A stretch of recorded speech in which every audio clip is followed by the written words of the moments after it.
We're gonna do this. We're gonna put the iPhone X up against the Pixel 2 XL. This video is guaranteed to piss off 50% of you. There won't be any cop-out, whatever is best for you. I'm going to declare a winner at the end. So the 5 categories we are using to determine a winner are design, camera, display, performance, and intangibles. Clearly, we could have done another 30 categories, but I didn't want this video to be 45 minutes, so I picked the 5 that I thought best sum up a phone and hit every aspect what the device can offer. So let's start with design. Every company's trying to make a rectangle look sexy, and Apple is no exception. Holding the iPhone X is like holding a screen, albeit with my hairline notch right at the top. People seem to be pretty split on the notch. It's not my favorite design feature, but overall I really like the way the phone looks. I like that the front is completely devoid of buttons. It is a beautiful looking device. The glass on the back makes the phone feel really nice and premium as well.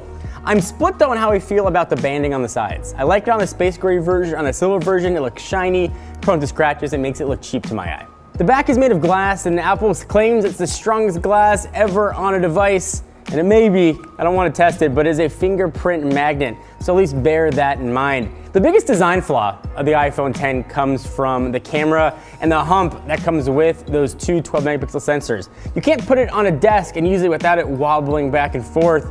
I understand why this still has such a big camera hump. I would easily settle for a thicker phone with a bigger battery and no camera hump. But if you use your phone on a desk and you're constantly typing or watching a video, that wobble is going to get really annoying. So next, let's jump over to the Pixel 2 XL. The two-tone design's not for everybody. I've got the black version here. I kind of dig the look. It's more of an industrial design. It is certainly not bezel-less, as a lot of companies are going nowadays, but the fact that it does have bezels on the top and bottom mean you get front-facing speakers. The phone has a very functional feel to it. I love the way the aluminum feels on the back. It's got that cold kind of feel to it. The fingerprint sensor's on the back, but they made the texture inside of the button the same as the texture on the back of the phone. I really like that aesthetic. Design of the Pixel 2 is relatively uninspiring, albeit extremely functional. On the camera hump side, it's got a teeny tiny one, but not nearly as egregious as what you get on the iPhone. So when it comes down to just design, looking at both of these phones, you can see clearly different design directions. The iPhone X rises far above when it comes to design. Design category goes to Apple.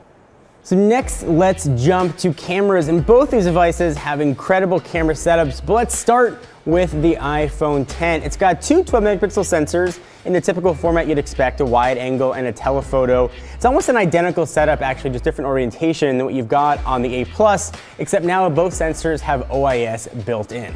I was really impressed with the dynamic range, and I thought saturation really hit a sweet spot. And pictures came out looking really good overall in almost every scenario that I threw at it. On the video side, 4K at 60 frames per second was pretty nice, but while you are recording video, again, OIS, you can almost run with this thing and the video is gonna look really stable. Portrait lighting, on the other hand, has been a completely mixed bag. In fact, I stopped using it completely because I couldn't rely on the results. Perhaps when it comes out of beta, it'll be a bit more useful, but if you have long hair, you can pretty much cross off without ever finding much of a use for it. All right, so onto the front. It's got a true depth sensor, enables all that stuff like Face ID, but it also enables portrait mode through its 7-megapixel sensor, which is awesome, at least in theory, for a front-facing camera. It looks really bad. Sometimes half of the background would be blurred, half wouldn't. It was completely inconsistent and all over the board. I expected much better from Apple. If you're taking just regular, non-portrait selfies though, they do look pretty decent. All right, so onto the Pixel. If you look at this just on paper, you'd think this would be a blowout from the iPhone standpoint. It's got two 12-megapixel sensors as opposed to just the one on the Pixel 2 XL, but fortunately, that is not the case. Damn, this is an incredible camera that Google's put into the Pixel 2 XL. The pictures in normal light looked incredible without being oversaturated. It really shined in low light, in direct sunlight, it was perfect. I couldn't find a scenario where this camera didn't take good pictures. On the video side, the 4K is capped at 30 frames per second. It did look good. Portrait mode is also here on the rear and the front, and it works incredible on the rear. It uses machine learning to sort of get better as you use it. All right, so it's a familiar story. Portrait mode looks good on the back, but what about the front? Pixel 2 and Pixel 2 XL is rocking an 8-megapixel sensor. Pictures coming out of the 8-megapixel sensor, especially on the portrait mode setting, look ridiculously good. And again, they've gotten better over time. When it comes to front-facing portrait, the Pixel spanks the iPhone X. The rear photos, that's really a coin toss which one you like. but the all-around package of cameras, Google did an incredible job here with the Pixel 2 and the Pixel 2 XL. It is definitely a win for Google. All right, so next, let's jump over to arguably the most important part of the phone, the display, and this is essentially the OLED wars. Let's start with the iPhone. Apple's rarely first to move into a lot of new technologies, but when they move in that direction, they usually do it right, and OLED is no exception. They did a really good job with the screen on the iPhone X. So the 5.8-inch OLED panel is extra tall. It's a little bit strange to hold at first. It's got an aspect ratio of 19.5 by 9. The PPI is not as high as what you get on the Pixel 2 XL. It's only 458, but the 2436 by 1125 resolution is plenty of pixels here. The screen does a great job balancing color saturation. There is some slight color shifting at off angles. A lot of people love the True Tone display. I mostly turned it off, but that's going to be a personal preference thing. HDR content looks really good due to the wide color gamut. I was able to see the screen in direct sunlight, which is a big worry that I had with OLED panels. Overall, it's a really well-balanced panel. It looks good, showing almost any content of any color. All right, so next let's jump into the Pixel 2 XL. And I do want to say that this review was filmed post the November update. So the display on the Pixel 2 XL is 6 inches at a more conventional 18 by 9 aspect ratio, really high PPI at 538, and it's 2880 by 1440. HDR content here is going to look good, same wide color gamut you've got on the iPhone X, but there's a definite blue hue here to the device. Some people might like it. It really didn't sit well with my eye. The display looks good. I think it looks better post-update, but you compare the quality of the OLED panels on the XL versus on the iPhone, it is a clear win for Apple and the iPhone X. Let's jump into performance. Both these phones are the current king of speed for the respective operating systems. The iPhone is an absolute screamer. The Pixel 2 XL is a beast. And everyday usage, both are really fast. So the only way that I could quantify speed was to go to the benchmarks. So the iPhone X is rocking A11 Bionic. That's got 2 high-powered cores and 4 low-powered cores, paired with 3 gigs of RAM, although Apple doesn't like to tell you how much RAM is in their phone. The Pixel is using the familiar Snapdragon 835 with 4 high-powered cores and 4 low-powered cores. And again, you look at paper and think benchmarks would tell the story. It clearly seems like the Pixel has more perceived power. But damn, the results here were surprising. So on Geekbench, the iPhone got a single core score of 4,334 and a multi-core score of 10,842. So keep that in mind when I tell you that the Pixel 2 XL got a single core score of 1,898 and a multi-core score of 6,356. So those are the benchmarks, and I get it, the benchmarks don't tell the full story. What matters is end user experience, and both end user experiences are really good, but I promise no cop-out. Gotta pick a winner, and looking at those numbers, it is staggering what Apple has done, at least with perceived lower power, at least lower RAM. They've done an awesome job optimizing the A11 Bionic. The iPhone X clearly takes this category.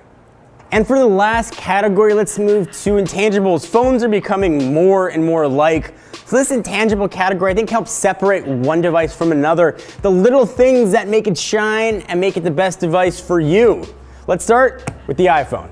So perhaps the biggest reason a lot of folks buy an iPhone is Apple's ecosystem. Things like iMessage and Apple Pay make it just really easy to use. You're also getting wireless charging, IP67 water and dust resistance. It's fast charge capable, CarPlay. You got the novelty of Face ID. You're getting pretty quick updates from Apple, and the device is crazy fast, as we saw from the benchmarks.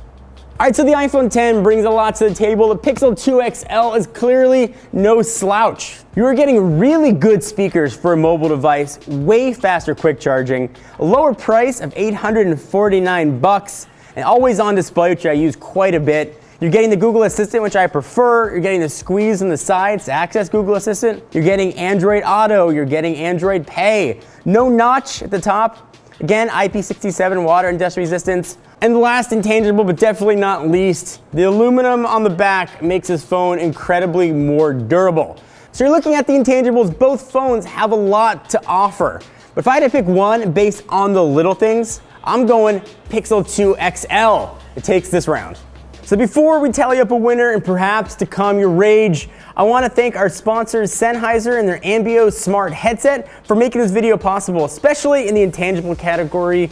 Both phones lost their headset jacks. You got to deal with either Lightning or USB-C, and these are an awesome option. So first, they do all the stuff you'd expect from a high-end pair of headphones. There's an app you can download, you can control different modes. Does a really good job with noise canceling. It's probably my favorite way to use it. You can also get some of the ambient noise piped in if you want to hear somebody talking to you. But perhaps the coolest thing is binaural audio, which is more commonly known as 3D audio. So when you plug these things into your phone and you're recording, when you play it back with the headphones in, you're going to hear them as they were when you recorded. So you'll hear them out of the left ear or the right ear, depending on where they were located. It is an absolutely incredible way to listen back to audio. So right now, the Ambio smart headset takes advantage of the Lightning protocol in the iPhone, but there's an Android version that'll be coming later. It's gonna work with Apple's camera app, of course, the Apogee Meta Recorder, Filmic Pro voice memos, and with any other stereo audio recording app you could find. There's a microphone built into each earpiece, so it's plug and play right out of the box, but there is an app available to download to give you a lot more settings and customization options.